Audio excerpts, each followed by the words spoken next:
Hello, friends, and welcome to another episode of Chapters on Armstrong Television. That's the show where I get the chance to visit with authors, editors, and publishers in the tri-state area and beyond, and you get a chance to hear what they have to say. I'm your host, Carter Seaton, and it's great to have you with us. Today, our guest is Toby Doyle. Toby is a hybrid romance author and has published over a dozen romance books. She writes happily ever afters with heat and humor, romantic suspense, as well as cozy mysteries. And she's the current president of the Romance Writers of America romantic suspense chapter called Kiss of Death.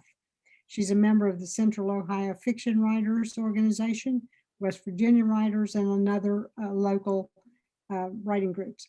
Her cozy mystery, Too Sweet to Die, has just come out. What was it, yesterday, Toby? Yes, yesterday. All righty. Well, so rather than at first talking about that specific book, I thought we'd chat about romance and genre writing in general. It's likely that we probably have more than a few romance readers out there, maybe even those who love cozy mysteries. So I want you to explain to us kind of we'll talk about basically the expectations of both of those. I read a quote one time that said that all romance plots are simply boy meets girl, boy loses girl, boy regains girl. Is that accurate, or is that an oversimplification? That is an oversimplification. The only one thing that holds true for all romances is that they must end with a happy ever after or a happy for now for their couple. So romance, in fact, almost all genre fiction is considered formulaic, but all stories that we like to read, listen to, watch on television have a beginning, a middle, and an end. Therefore, all stories are formulaic. Right, that's true. They are.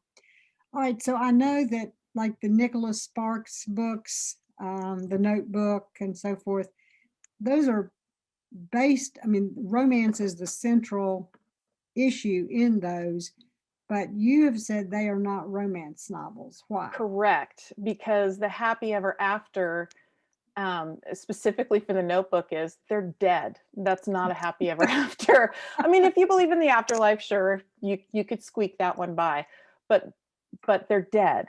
So there's a difference between a romance book and a book with romantic elements. Another example of that would be the movie Titanic. There's a strong romantic theme throughout the book, but it is no way a romance. Okay. Yeah. So tell us what readers expect to have in a romance novel. Sure. It's funny you ask, because I am part of Romance Writers of America is creating a new program called Pen to Paper. It's for unpublished writers, new writers writing romance. And so creating this syllabus for that has been very rewarding. And we do come down to, what do readers expect from romance? And again, thinking beginning, middle, and end, like all stories have, romance readers expect the couple to meet in the first act, usually the first 20%. And that's probably true of every movie. So if you're writing a romance and the characters don't meet until the 50% mark, you could be writing something different. Other genre expectations, again, is almost all stories have a climax, they have a dark moment, they have, the resolution. Romance does too, but in romance, we're more concerned about the internal wounds and emotional flaws that characters have. So when you're reading romance, you're really reading about how a character struggles past their own flaws to heal themselves so that they are ready to accept a relationship. Okay. Yeah. And does that apply for both people in the relationship? Yes, it does. Okay, so usually you've got two flawed people who are figuring out how they can unflaw themselves and and have a happy ever after. Or at least accept the other's flaws, because like I always say, I'm not perfect, neither is my husband, but we're perfect for each other. Gotcha. Well, that's perfect. Yeah, I understand that. Okay, so is that true for mysteries? Is there a formula for mysteries as well? There really is. In mysteries, specifically cozy mysteries, much like the cute meat in a romance, you got to have a dead body. I mean, it's really got to happen in the first 25% of the book, or the crime. It doesn't have to be a dead body, but there has to be, the crime has to be committed in the first 10, 15%, 20%. Otherwise, your reader is going to be bored and be like, this is not a mystery. One I recently learned through trial and error is that mystery readers love to solve the puzzle. Mm-hmm. So you need to give them all of the clues. You don't have to be throw it in their face. Hey, this is a clue. I mean, you can have red herrings and everything in there, but you need to give them all the clues for them to work it out by the midpoint, by the 50% mark. Because if you end up getting towards the end of the book, you're 3/4 in, and then all of a sudden they get the clue that solves the case, your mystery readers are going to be very angry because you've cheated them out of the chance to solve the puzzle on their own. Another thing that's interesting is, depending on which genre of mystery you write, for cozy mysteries, the amateur sleuth needs to solve the puzzle, the crime, before the police do. Mm-hmm. So Okay, you said they had to figure it out before the halfway point. If they not figure it out, just have all the clues available to them. So if they don't want, you don't want them to figure it out, because otherwise then they'd be bored with the rest of the book. Correct, but have all the clues. correct. So it's like, you intentionally vaguely allude to a clue that by the 50% point they have all the clues, but they're still going to gain more information and work out the red, they'll track down the red herring first and then realize, no, that's not it. So they'll go back to the beginning. Right. Explain to them what a red herring is. A red herring is a false clue. So it's something that a mystery writer will add in as a possible suspect, but then they're not a suspect. Mm-hmm. Yeah. Okay, what's the difference then between, say, books like Elliot Parker's A Knife's Edge or Code for Murder and a cozy mystery? Great question. So the mystery genre has many different subgenres, and Elliot writes wonderful procedural novels. So his are procedural mysteries. And in his situation, the main characters are in the police force and law enforcement. And so he's going through the mystery from a police perspective. And therefore, the police obviously are going to solve it first. Right. Yeah. Wasn't there a movie called Knives Out? I think that I loved that movie. wouldn't that be considered a cozy, because doesn't somebody in the group figure it out? It's not the detective, it's not the police. So, okay, so yes, I said Eliot's books are definitely procedural, much like Michael Connelly's The Bosch series. His are procedural because they're, it's a cop being a cop. You can have amateur sleuth and just detective also is one. And I think Benoit in Knives Out is very much like Hercule Poirot. Mm-hmm. So he's a detective and he's going to figure it out. I don't think he's a private investigator, but he could be. I'm not sure if he's connected with the police or not.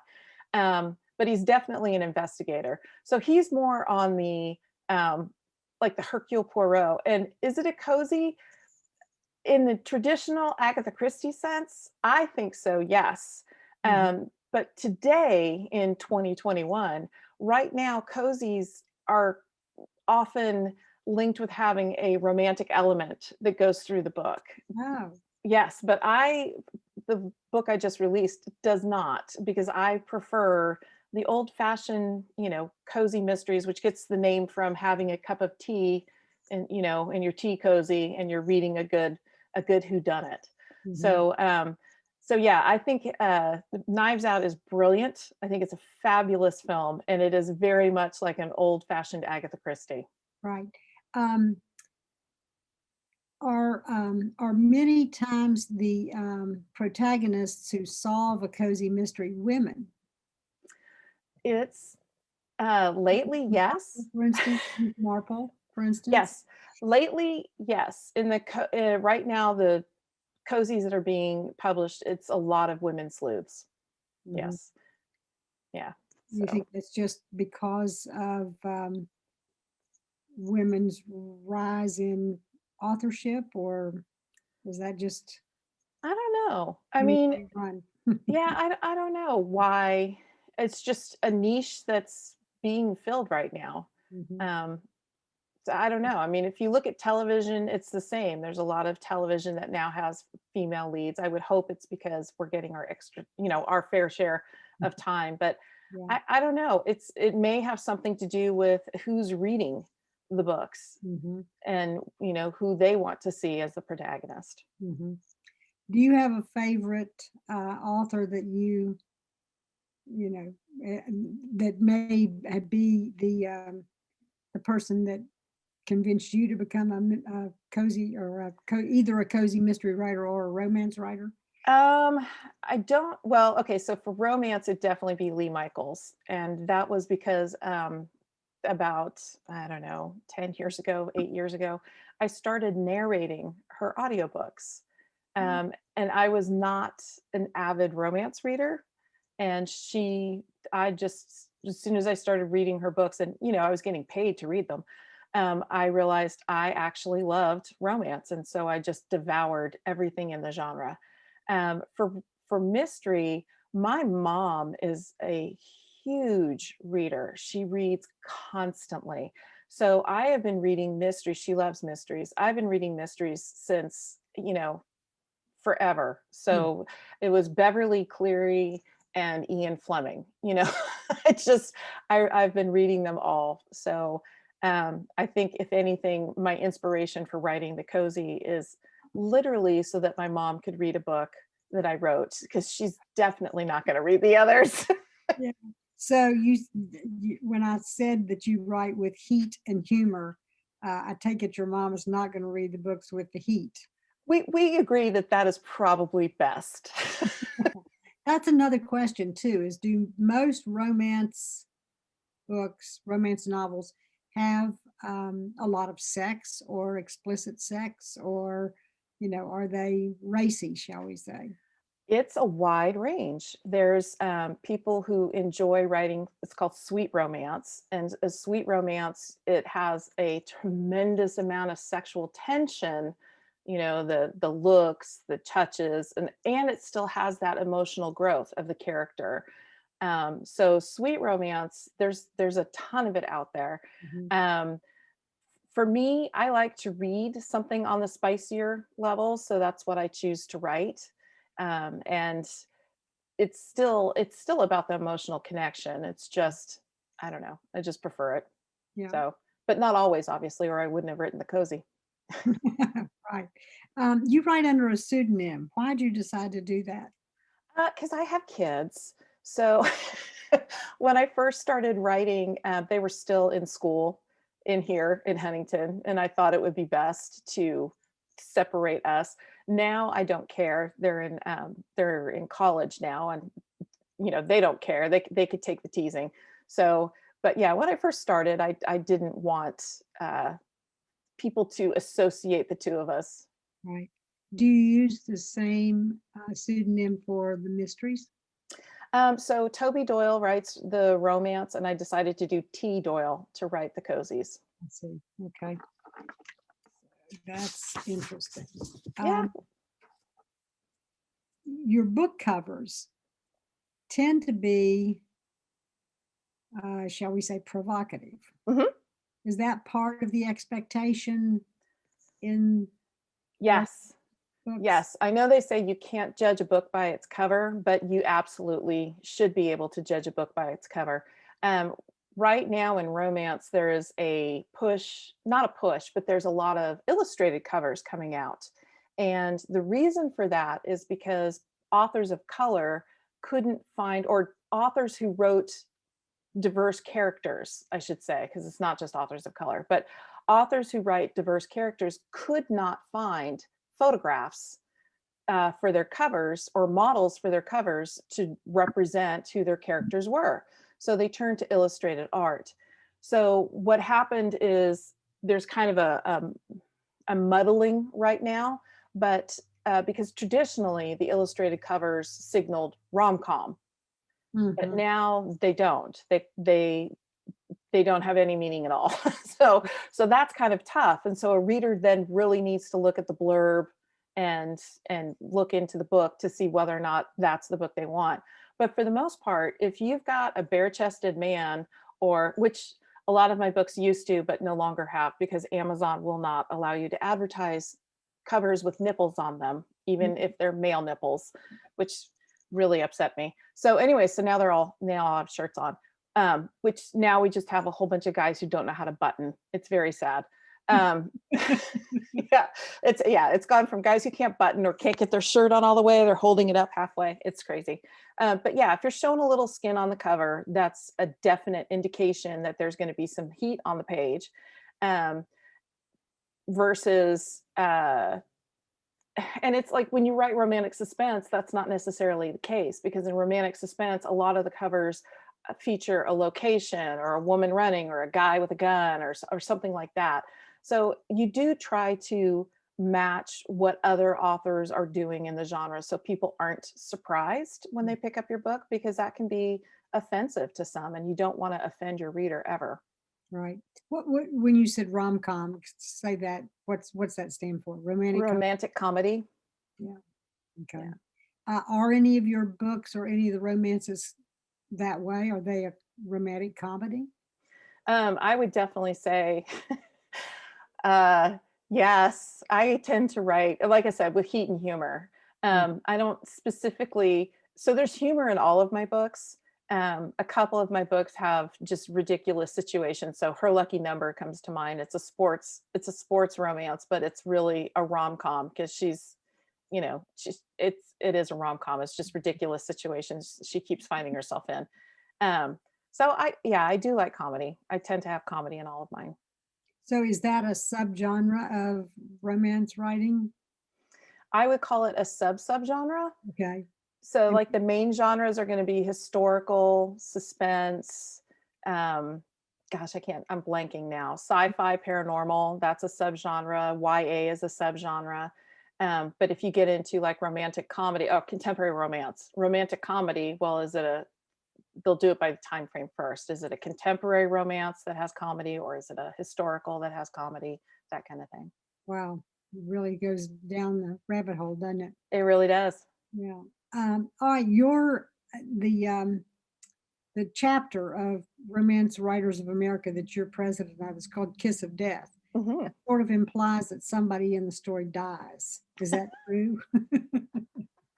Yeah, it can be.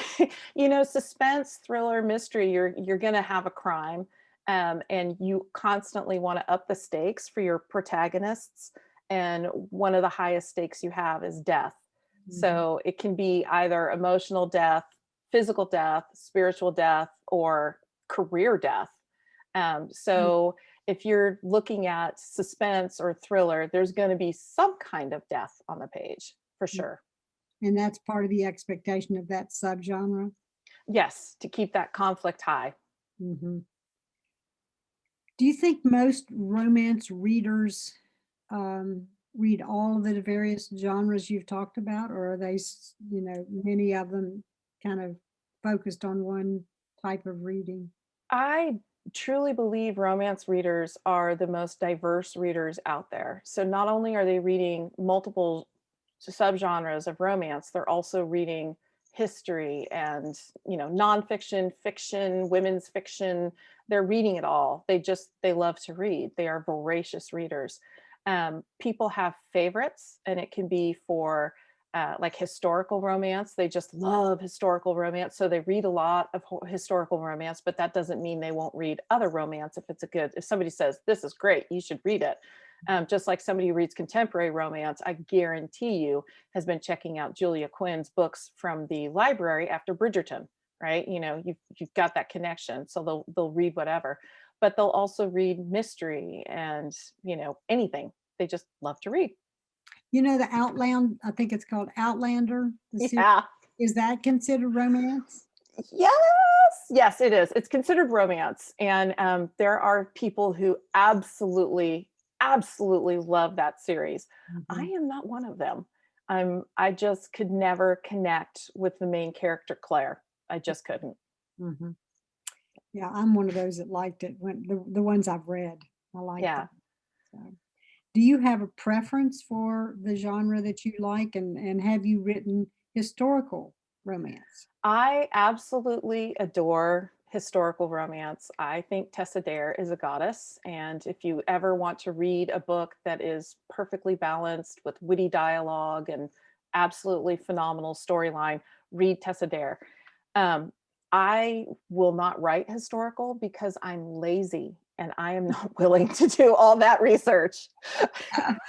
And that's Okay. talk about readers' expectations. If you don't know the time frame and you get something wrong, they will hound you. So I'm too chicken, too lazy, not doing it. Is Tessa Dare a woman's name? Yes, it is. Tessa Dare is the woman's name. Okay. She's written numerous romances. The Duchess Deal is a great place to start. It's actually, um, yeah, I wish I could write like her. She's a genius. Mhm. What's your writing routine? How do you begin a story? Do you start with the characters in mind or do you start with the plot? Good question. I love this question. So writers always start differently, right? Yeah. I am very character driven. So, for example, I'm plotting right now, and I'm a plotter. I should put that out front. I tend to plot as opposed to sit down and just write scenes. And I found that when writing suspense and mystery, it really helps Yeah. to You have to know where plot. you're going. Mhm. Yeah, yeah, it's like okay. So I'm a plotter, but I start with my characters, and I start with a book called The Emotional Wound Thesaurus by Angela Ackerman and Becca Puglisi, and it's on the bookshelf back there. And these two women spent years talking with psychiatrists, and they have listed all these different wounds people have, from experiences in their life and how they may react to it. So it's a beautiful font of knowledge where I can go to and say, for example, um, in the book that I'm writing, I started off with I wanted her to return to town, but not trust the person that she was interested in high school. And so it's a bullying situation. Mhm. So, what is it like to be a bully? But also, what is it like to be bullied? And then you can find triggers to that. And if you've been bullied, you know that that is a horrible trigger, and you try to avoid the situation at all cost. And if you've been a bully and you regret it, you also have triggers. Mhm. So that's what I try to weave into the story is moments that are going to trigger that emotional wound so that they have the opportunity to grow while she stays alive. Mhm. I see. So this is one in which um, there is also the impending possible death of something or someone. Yes. So Yep. it fits into the kiss of death subgenre. Well, romantic suspense is a main genre. So Okay. yeah, so there's like contemporary romance.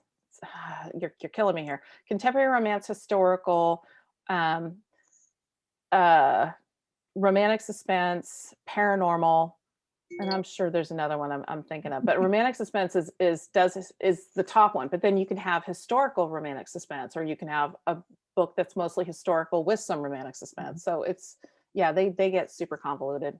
Yeah. Okay. All right. Tell us about your newest book, which has just come out. Too Sweet to Die is a cozy mystery, and it takes place in a town very similar to Huntington, strangely enough. Gee, I wonder how that happened. Right, what you know. So Charlie Sanders, I describe her as a happily married empty nester who has it all: sciatica, myopia, and a dead body on her lazy boy.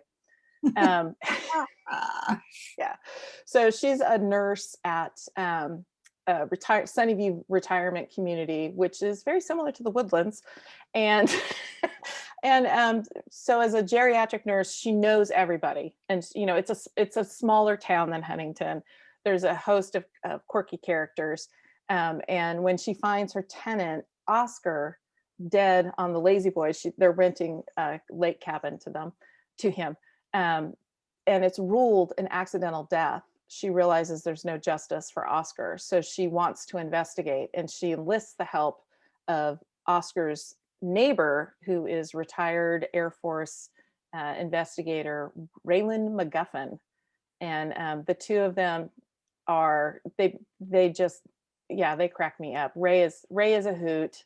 There's no romance between her and Ray. She's happily married, but it's more like a buddy situation. And the two of them investigate Oscar's death and the kid, well, and uncover a huge scandal in town that involves human trafficking. Oh, wow. Yeah. Well, that one is considered a cozy mystery. Yeah. Yeah. Yeah. Which does not have to have romance in it. In the traditional sense, which is, the ones I love. It's, well, although I do love MC Beaton, don't get me wrong. I think, she does a fabulous job. I love her characters. And she has a small romance arc through it. And Ray has a romance arc, but with a different character. And so you'll see that grow throughout. I have 5 books planned in the series. 5 books planned in the series with these characters? Yeah. Yep. Obviously not Oscar, since he's dead. Yeah, Oscar's gone. How many books have you written, Toby? Too many to count. So a lot. I'm over 15 now, but I've been pulling some because they're so bad. And I've gotten better with every book. I take a ton of classes. I love workshops. RWA, Romance Writers of America, is fabulous for that. If you join, even if you don't join, they offer a ton of workshops. So definitely over a dozen, but it's probably closer to like 20. Yeah. And are these traditionally published, or have you published some of them yourself? I have traditionally published 2 books, which I was so excited when I first got that first contract. But I have since discovered, for romance at the very least, you can be quite successful as an independent publisher, and then you have control over more. And I'm a bit of a control freak.